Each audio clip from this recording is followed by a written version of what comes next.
પટેલ દીપકભાઈ શાંતિલાલ, મુકામ પોસ્ટ વડોદ, તાલુકો ડભોઈ, જિલ્લો વડોદરા ના રહેવાસી છું અને મને ડેમો માટે આ 412 સિરમ ફર્ટિલાઇઝરનું બિયારણ મળેલ છે.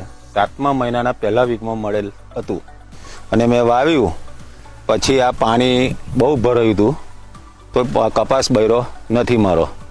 અને ચૂસ્યા પકાતની તો જીવાત આવતી જ નથી. અને પછી કપાસમાં બધા કપાસમાં ગુલાબી ઈયળ છે, પણ આ જાતમાં અમારે ઈયળ નથી. એ ગેરંટી છે એમ કે અમે જાતે રોજ ખેડૂત તરીકે જોવા ખેતરમાં આવું છું અને રોજ 5 જીંડો તોડું છું, પણ એમાં ઈયળ દેખાતી નથી. અને મેં બીજા ખેતરમાં જાઉં છું, મારા બીજા કપાસમાં, તેમાં આ ઈયળ જોવા મળે છે. અને બોઇલ સાઇઝ બી સારી છે, એની ફાટ બી સારી છે અને વજન બી સારું છે. એમ કપાસિયાના ગુણવત્તા વધારે છે આની મેં કેસીઓમાં. અને બહુ વેરાयटी जोरदार છે. वो भी बॉयल साइज है, लाइन में है पूरा, અને ग्रीनरी है, कोई गेरो बेरो है नहीं, उसमें पूरा લીલી है. જો देखो આ રૂંવાટી है, દંડીમાં રૂંવાટી છે, એટલે રૂંવાટીની લીધે ચૂસ્યા પ્રકારની જીવાત ઠેઠ હલાવું છું તો જીવાત નહીં ઉડતી. આ જીંડવાથી નમી ગઈ છે, પણ બીજી વેરાયટીની પેટ ભાગી નહીં જતી વચ્ચેથી.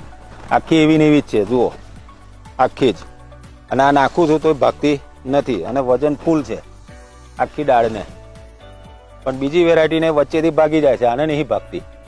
હવે આ સિરમ ફર્ટિલાઇઝરનું 412 મેં બિયારણ લગાવ્યું છે. એમાં મેં જીંડવાની ગણતરી ગણી ગારે અમુક વેનોમાં, તો 120 થી 125ની ગણતરી છે અને સારામાં સારું રિઝલ્ટ છે આનું. એના મેં 5 જીંડોના પૂમડો ખેંચો અને એક જીંડવાનું 5 ગ્રામ વજન આવ્યું અને મેં આ મૂક્યું છે અને એનું વજન આટલું થયું છે. અને બહુ જ લેટ મળેલું મને. અને ડબાર ખેતર છે મારું, એકદમ ડબાર.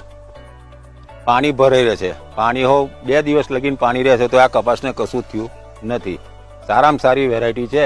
હું આવતી સાલ 25 થી 30 વીઘો કપાસ બનાવવાનો છું આ 412 સિરમ ફર્ટિલાઇઝરનું.